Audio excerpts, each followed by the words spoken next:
Thank you very much, Mr. Speaker.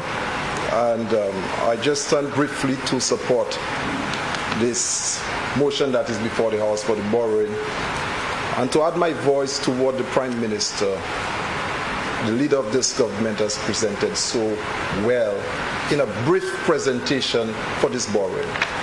Mr. Speaker, even when I observed the Prime Minister making his presentation and laying this before the House, as he carefully showed some slices by which this borrowing will be applied to, for a moment, the member for Strozel seemed to be impatient and thought that it would have been a presentation or service in terms of a wholesome, as if, let me put it in another way, when you are serving people, you know, you cook the breadfruit in trash, and then when you are served, like as if they put one trash in the plate, you're not served.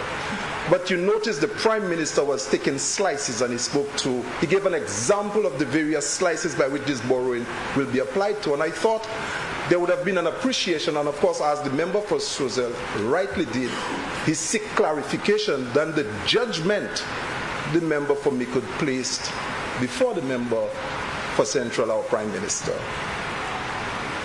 But of course, the presentation from the leader of the opposition was quite judgmental, as I observed. One laying in his preamble the famous Calypsonian, and of course, we're not here to disclose our relationship with the former, with the great Queen. But I would say to the member for the leader of the opposition, if he did care about this Calypsonian, he would have been so informed of what this government is doing for her.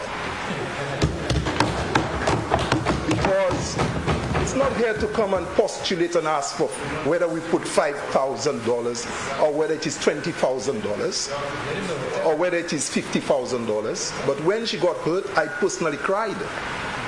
And when I offered my kisses this morning to her, I know that she's doing better. And had you, leader of opposition, and if we care about people, instead of coming and politicize the hurt of our people in this chamber, we would do what is important and consult them directly and say what is necessary in this house. You understand? We're not that way. We're not like that.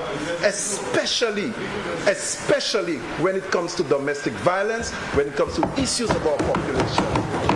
And Mr. Speaker, the issue of the slices was well placed. And of course, we spent almost a year without coming to this house to borrow.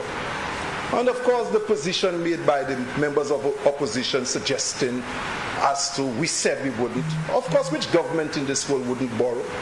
But there's an issue of borrowing as what you call reckless borrowing. You understand? There's responsible borrowing. And of course, the trajectory of this world, this region, and what is happening across, which is unprecedented, which is not what you found when COVID hit. The price of bread and flour wasn't what it is today. The prices associated with fuel wasn't what it is today. And of course, this Prime Minister, with responsible Prime Minister, tied his waist for months while our people were asking for help. Save the day while we trickle what was left there to respond to the cries. And that is a responsible Prime Minister. And I'm saying this not just because I'm speaking here on this side, but to demonstrate and to share with St. Lucia that this Prime Minister has been a Prime Minister like a father who is care about his family and has taken this country to almost to the safe harbor by borrowing when it's absolutely necessary. The member of the opposition spoke to what we can do to St. Jude. And again, I will not elaborate on St. Jude. I'll be extremely brief. But had there been any concern and caring for St. Jude, the $30 million of materials left on St. Jude would have been adequately and clearly, you understand, showed where exactly it is. Because, Mr. Speaker, when you state that you've spent $90 million on a hospital under a valuation certificate prepared by a engineer or a quantity surveyor. That includes works and includes materials on site or off site. Under FIDIC, you can pay for materials on site or you can pay for materials off site once it's secured. If $30 million worth was paid to a contractor for materials on and off site, off site means it's in the hardware somewhere else, it's not on the site. But once you can provide evidence that the materials is secured, you pay the contractor for the materials. It is the employer's material. And you do not put it on site, one, because they do not have space, or the condition doesn't allow you to store it there. When you say we've spent $90 million on a hospital, $40 million is only in materials stored on and off site. $60 million is material spent in the works. But the materials are no longer available and can be accounted for. You can now come and speak and say, St. Jude is important. Is it important just today? This government has always taken St. Jude seriously. We've always, and we are taking St. Jude seriously. And while St. Lucia speak of commencement, we are not stupid.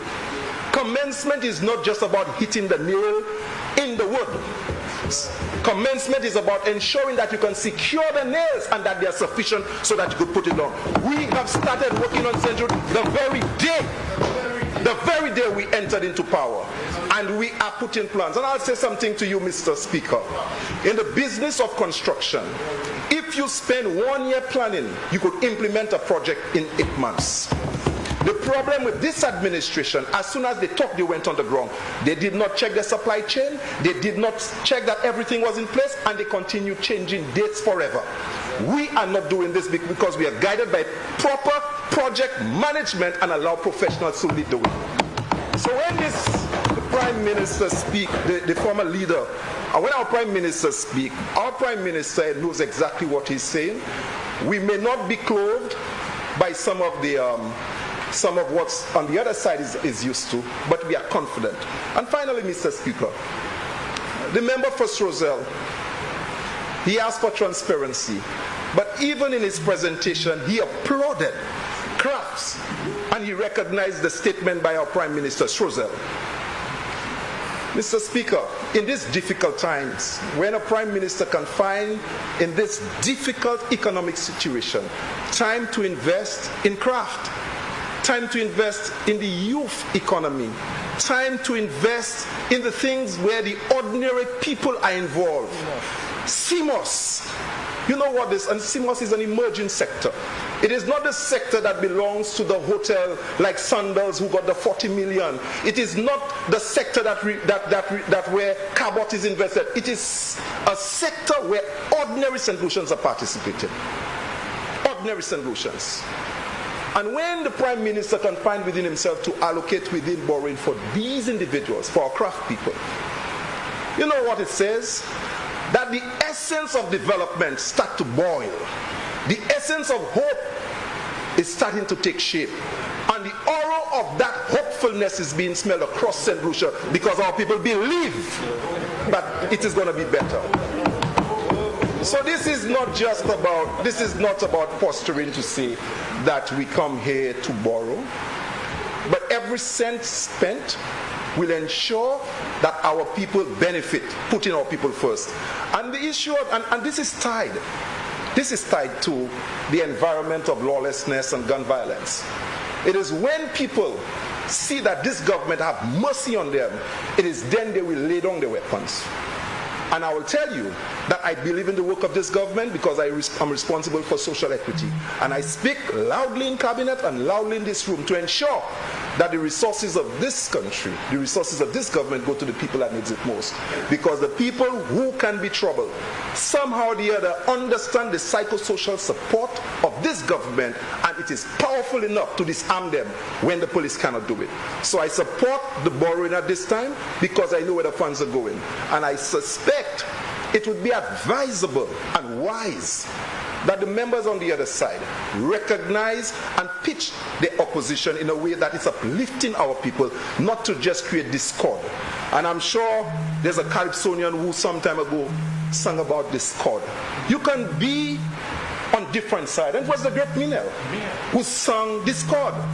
The essence of discord in music is that that you can beat a drum and I can play the guitar, but they need to be unisons. We can be opposition and be on government, but there must be unisons. Minel sang it, and I think the leader of the opposition, instead of speaking to our relationship with this great artist in such time, should remember the song Discord, and do not be a discord in this house. Try to find your opposition and your essence so that it uplifts everybody who heard the voice of this parliament. Thank you very much.